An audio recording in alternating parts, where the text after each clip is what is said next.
अस्सलामुअलैकुम। मैं हूं हस्साम रहमान और आप देख रहे हैं विजिबल साइंस। आज का हमारा टॉपिक ऑफ डिस्कशन है फाइलम प्लेटीहेल्मिन्थीज।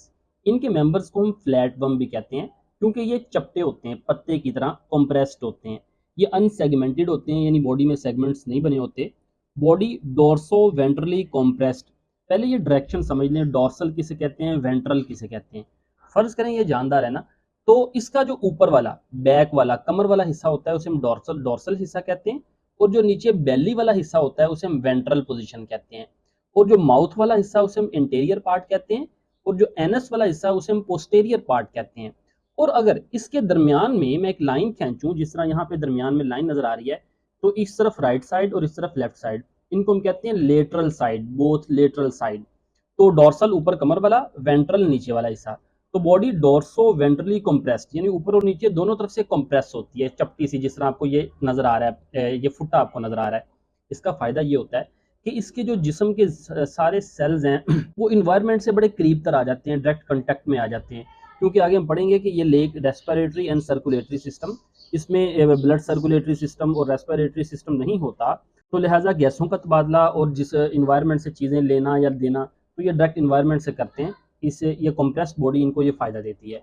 ज़्यादातर मोस्ट फ्री लिविंग होते हैं जैसा कि प्लेनेरिया। कुछ एंडो पैरासाइट होते हैं, जिस्म के अंदर के तौर पे पैरासाइट होते हैं, जैसे कि tape worm, liver fluke, blood fluke, ये अंतड़ियों के अंदर पाए जाते हैं। बॉडी लेयर्स की बात करें तो ये ट्रिप्लोब्लास्टिक होते हैं, यानी जिल्द की तीनों तहों, एक्टोडर्म, एंडोडर्म और मीजोडर्म पर मुश्तमिल होते हैं।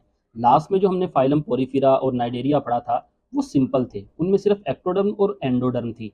इसमें मीजोडर्म भी होती है, लेकिन ये एसिलोमेट्स हैं। एसिलोमेट्स से मुराद है इनकी बॉडी कैविटी नहीं होती इनके अंदर। देखिए, ट्रू सिलोम किसे कहते हैं, जो ट्रू सिलोम बॉडी कैविटी, वो आगे हम पढ़ेंगे। जो ज़्यादा एडवांस जानदार है ना, उनके अंदर ट्रू सिलोम होती है, बॉडी कैविटी होती है। वो ट्रू सिलोम उसको हम कहते हैं जो मीजोडर्म से बने। इनमें ट्रू सिलोम नहीं होती।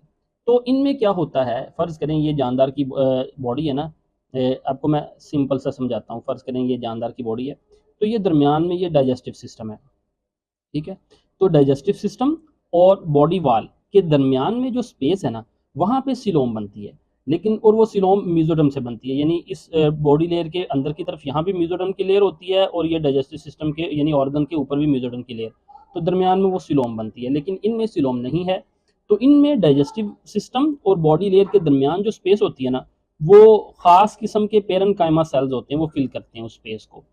Parenchyma cell fill space between body wall and body organ. Body के ऑर्गन और वॉल के दरमियान पेरेन्काइमा स्पेस को फिल करते हैं। बाइलेटरल सिमेट्री होती है, यानी दरमियान से एक प्लेन में रखकर बॉडी को दो बराबर हिस्सों में तकसीम कर सकते हैं, इसको बाइलेटरल सिमेट्री कहते हैं। Distinct left and right side, यानी इसकी देखें इस तरफ राइट और लेफ्ट साइड्स होती हैं, as well as dorsal and ventral side.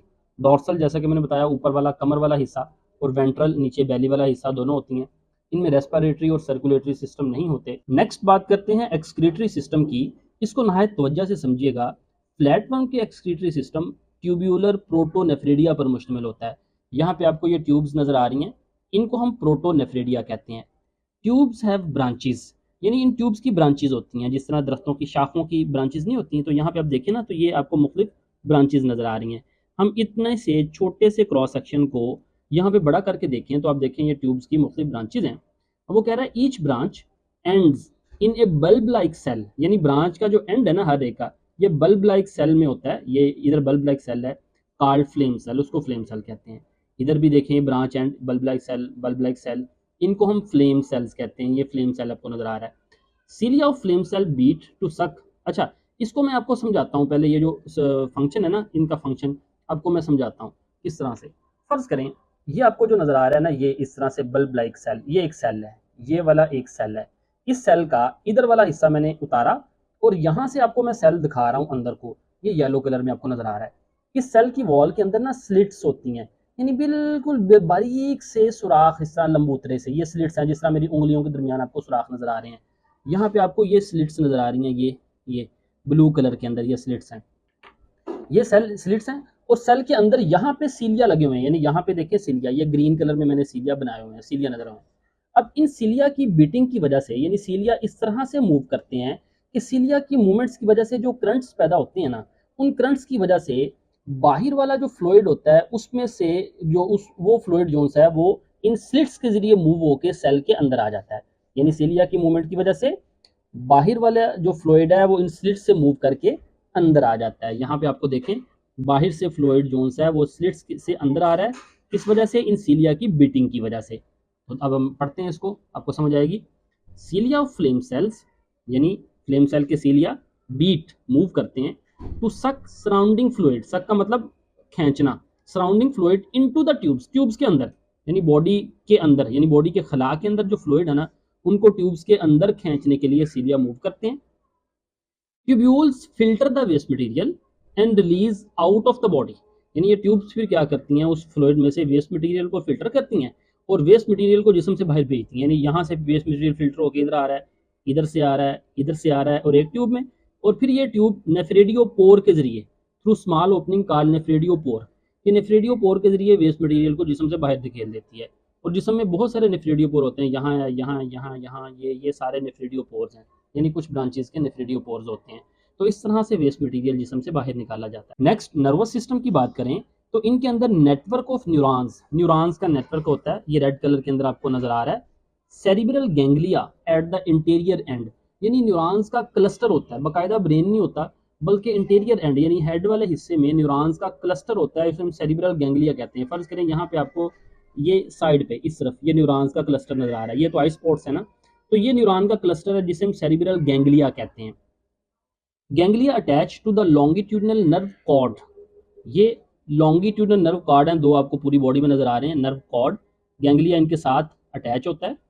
Date interconnected by the transverse branches, अब ये दोनों नर्व कॉर्ड जोन से हैं, ये ट्रांसवर्स ब्रांचेस हैं, न्यूरॉन्स की ब्रांचेस से आपस में क्या होते हैं, कनेक्टेड होते हैं। तो इस तरह से न्यूरॉन्स का नेटवर्क पूरी बॉडी के अंदर मौजूद है, लेकिन बाकायदा हेड ब्रेन नहीं है इनके अंदर। मोस्ट फ्री लिविंग, अब जो ज्यादा फ्री लिविंग होते हैं उनमें 2 आई स्पॉट्स होते हैं इंटीरियर एंड पे, यानी शुरू वाले किनारे पे, जिस तरह आपको यहाँ पे भी नजर आ रहे हैं ये आई स्पॉट्स, ये भी आई स्पॉट्स आपको नजर आ रहे हैं।